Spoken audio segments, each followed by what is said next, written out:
Everyone, I am sorry it took me so long to create this video. It's been a bit of a hectic week.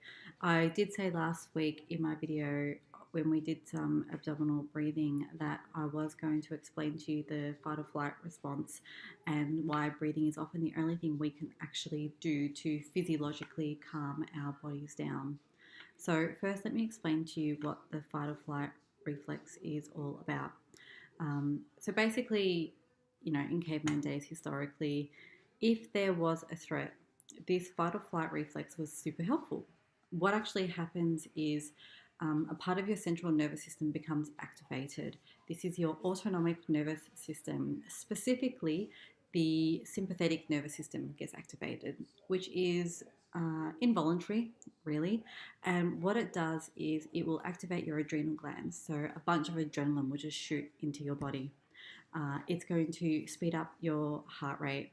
It's going to dilate the muscle, the arteries and the veins going to your muscles so that more blood can get through to it. It's going to thicken your blood a little bit so that if you sustain any types of cuts, your blood will clot thicker. Your immune system also becomes a bit more turbocharged, and you generally become like the supercharged version of yourself. So you can imagine that if there was a serious threat to you, this whole response is really, really helpful. You're faster, stronger than ever. So the fight or flight reflex is great. It's really there to teach you, to gear you up to fight or run like hell. The flight, get out of there. The problem is that it is largely involuntary, and sometimes our central nervous system is a little trigger happy and it gets activated when there is no real threat to our livelihood. So, for example, uh, let's say you're about to sit an exam that's pretty anxiety provoking, and if your fight or flight system kicks in, you're going to start having really shallow breathing. You're going to get all this adrenaline. It's going to be hard for you to sit still and focus. You're going to be turbocharged. So, what can we do to turn off or reset the fight or flight response? The only thing we can really do, uh, with the exception of medical intervention, is to breathe differently. So, when we breathe deeply and slowly, like I showed you in the previous video, it helps to turn off, it helps to regulate the ratio of oxygen and carbon dioxide in your system. Because when the fight or flight kicks in, you start gulping in air.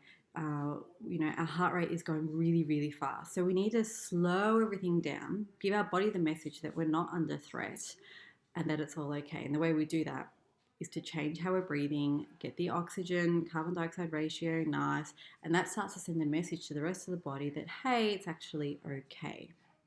Does that make sense? I hope I'm explaining this well. So that is why when people say it's okay, just breathe, it's actually really, really good advice, providing that you're breathing in the correct way, which I discussed in the previous video. But in a nutshell, with the breathing, you really want to make sure that it's a slow, deep breath in through the nose. So like a pause and breath out. The breath out needs to be longer than the breath in, just slightly, to slow your heart rate down. If you do it the other way around, you're going to speed up the heart rate and it's going to lead to hyperventilation and activating the fight or flight response again, which is what you're wanting to avoid if you want to feel a bit calmer. There's a few different breathing techniques you can try.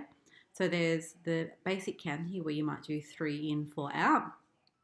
There's also one called the 4-7-8, which is when you breathe in for 4 seconds, pause for 7, and exhale for 8, which is more deeper relaxation, and a lot of people use it for sleep. I think it's helpful to help people sleep not only because of how it slows your heart rate down and relaxes your body, but also because you're going to be counting. It stops a lot of the other thoughts that are going on and all that chatter in your mind at night time that keeps us awake at night. So what I might actually do is I've made a little document about breathing to reduce anxiety and how that all works, and a couple of the techniques as well. So I'm going to try to work out how I can add that document to our Facebook group so that you can access it at any time.